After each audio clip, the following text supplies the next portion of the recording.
So let's find a solution to the problem of trying to create a new GitHub account or a new GitHub website for your El Centro web design class, and you find out that you already have a website that you constructed.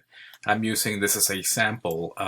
Lots of students have taken either IMED 1416 or IMED 2415 in El Centro College, and were asked to create a GitHub account so that they could host their websites and all their projects inside of a repository. In this case, for this example, the user IMED2415 created a website with the same name as the username and then added .github.io.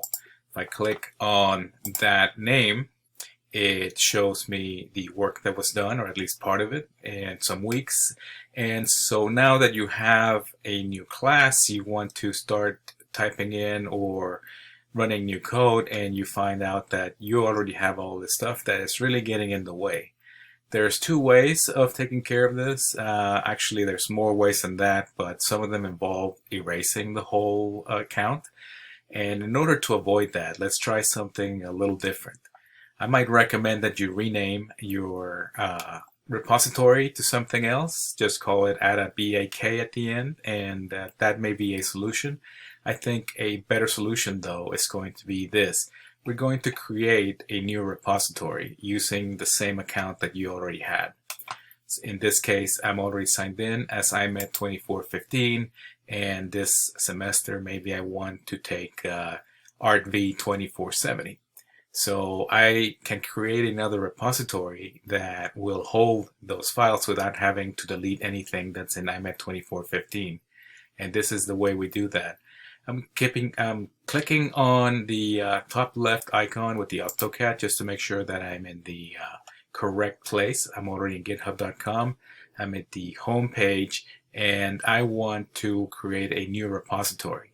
This one will stay there so that in any future iteration of my studies, I can always go and say I have a website at imed2415.github.io, and if for whatever reason I need to change this, I can always go back and change it, or I can make additions, I can pull from the code with no problem.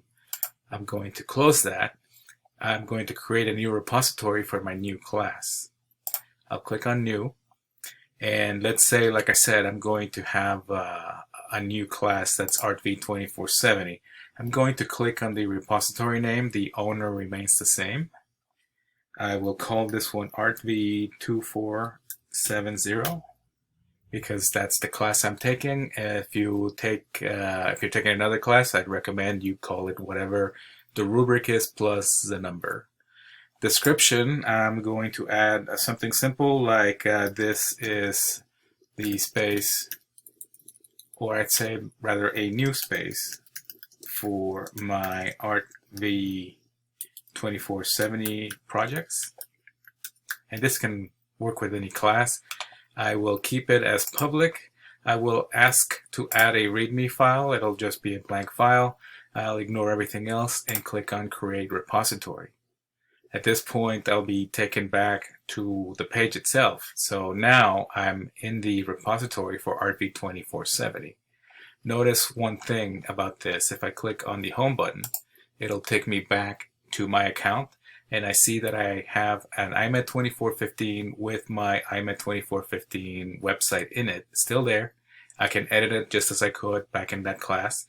And then I have a new repository that it has my username, in this case IMED 2415, and the repository is 2470.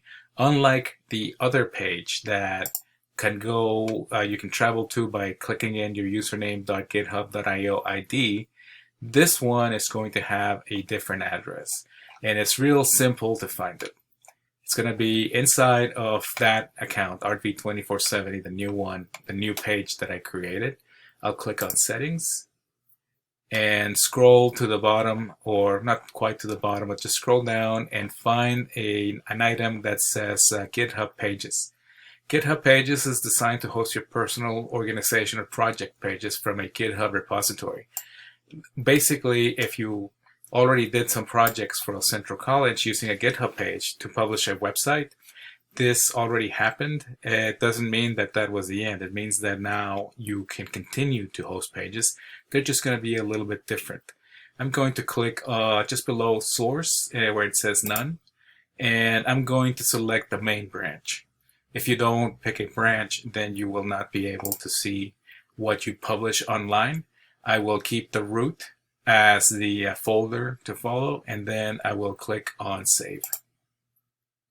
That being done, if I return then to, I'm still in settings, but if I return to the RV2470 folder, I see the same things going on. I have a README file that says nothing except the name of the repository, but I can work on it by clicking Add File. And let me do a couple of files here. I'll create a new file. I know that most of the projects in my classes, at least, are separated by weeks. So I'll just do something a little bit random here. I'm going to call it week 01/index.html. I will scroll down and commit this new file. That way, a folder was created. It's called week 01. I can click on the home folder 2470. Or whatever your name is in the new place, and I see that I have a week 1 folder. Inside of the week 1 folder is the blank index file that I just created. I'll click back on 2470, and I'll add a new file by creating a new file. This way I can type in week 02/ that says this is the name of the directory, and then I'll call this one index.html. It's a standard name for a default website.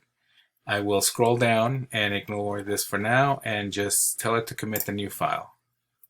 If I go back to my RV2470, I have a week 1 folder and a week 2 folder, something that you'll probably be using in some of your classes. Just to check things out, I'm going to click on the first one in the week 1, and just to make sure that this is working, I will edit the index.html file by clicking on it. Then I will click on the pencil icon to edit the file. I'm going to write some really short HTML here. I will add a bracket and do a paragraph and just say hello world, because that's what we say with a new page, and then close and open a bracket here with /p that says that's the end of the paragraph. And I have a very small website that says hello world. Scroll down, tell it to commit the changes. So sure, this is all great and everything, but where are the pages stored? Let's click on the settings. I'm inside of this repository 2470.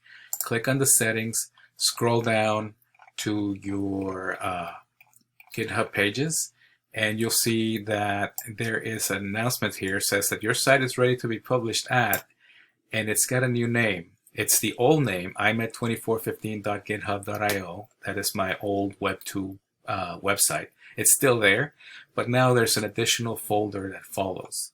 I'll click on it, and it takes me to this website. It's imet2415.github.io, whatever your username was or is, .github.io / and then the name of your new folder. It tells me that it's got a README file that says that this is the space for my RV2470 class, and my work is going to be in folders that I create. So I'm going to type in week 01, and because I saved an index file, it will pull it up right away. I see the contents of my index file. It says hello world.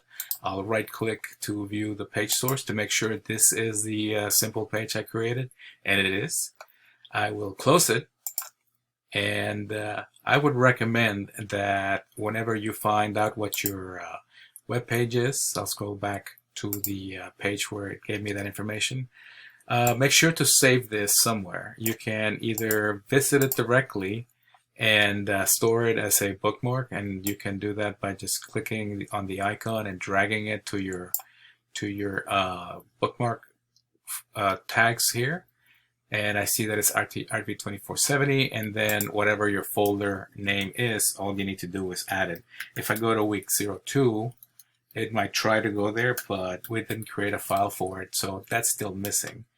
If this doesn't make much sense, please let me know. I can give you additional information. I am setting up some labs that you can visit, and we can walk through this step by step again. Thanks. Good luck.